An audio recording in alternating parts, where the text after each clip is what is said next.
स्वागत है आपका हमारे YouTube channel stop kidney dialysis में, जिसमें हम आपको किडनी से जुड़ी समस्याओं के समाधान देते हैं। आज हम आपसे किडनी से जुड़ी समस्या के बारे में नहीं बल्कि उसमें लिए जाने वाले आहार के बारे में बात करेंगे। अपनी चर्चा पर आगे बात करेंगे, पर इससे पहले आप हमारे चैनल को सब्सक्राइब करें और साथ ही बेल आइकन को प्रेस करें। इससे आप हमारे चैनल में पोस्ट की जाने वाली सभी महत्वपूर्ण जानकारी आसानी से पा सकते हैं। तो चलिए बढ़ते हैं अपने विषय की तरफ और बात करते हैं किडनी के मरीजों को दिए जाने वाले आहार के बारे में। अच्छा भोजन करना किसको पसंद नहीं आता। अधिक स्पाइसी तेल मसाले वाले खाने का स्वाद ही अलग होता है।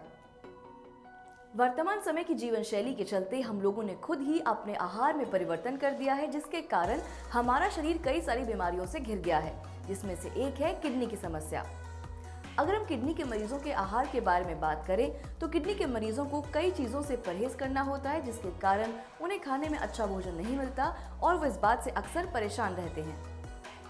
आज हम किडनी के मरीजों के आहार में पोहा बनाने की विधि लेकर आए हैं, जो किडनी के मरीज खा सकते हैं और उन्हें इसका सेवन बेहतर भी लगेगा। पोहा बनाने के लिए आपको कुछ चीजों की जरूरत होगी। 1 कटोरी पोहा, 1 छोटा सा प्याज, 1 हरी मिर्च बीज निकली हुई, आधा चम्मच हल्दी, सेंधा नमक स्वाद अनुसार, आधा चम्मच जीरा, आधी कटोरी शिमला मिर्च बारीक कटी हुई और बीज निकली हुई, आधी कटोरी पत्ता गोभी बारीक कटी हुई, आधी कटोरी गाजर बारीक कटी हुई, 1 चम्मच तेल। सबसे पहले आप पोहे को पानी में भिगाकर उसका पानी निकाल कर अलग कर लें। इसके बाद आप एक पैन में तेल गरम करें और उसमें जीरा डाल लें। आंच धीमी करें और बारीक कटा हुआ प्याज और हरी मिर्च डालें। प्याज भूरे रंग का हो जाए तो इसके बाद इसमें शिमला मिर्च, गाजर, पत्ता गोभी डालकर अच्छी तरह मिला लें। आंच धीमी ही रखें ताकि सब्जी जले ना। इसके बाद उसमें पोहा डालें और साथ ही हल्दी और नमक डालकर अच्छी तरह मिला लें।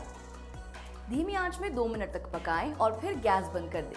लीजिए, स्वादिष्ट पोहा तैयार है। पर किडनी के मरीज इस बात का ध्यान रखें कि उन्हें किसी भी चीज का सेवन बिना डॉक्टर की सलाह के नहीं करना है।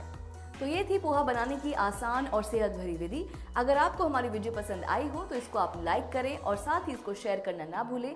अगर आप किडनी की समस्या से परेशान हैं और आप व्यंजन में कुछ बदलाव चाहते हैं तो आप हमसे कमेंट के माध्यम से पूछ सकते हैं। तो आज के लिए बस इतना ही। अब मैं आपसे विदा लेती हूँ और मैं फिर आऊंगी एक नए व्यंजन की विधि के साथ। तब तक के लिए नमस्कार।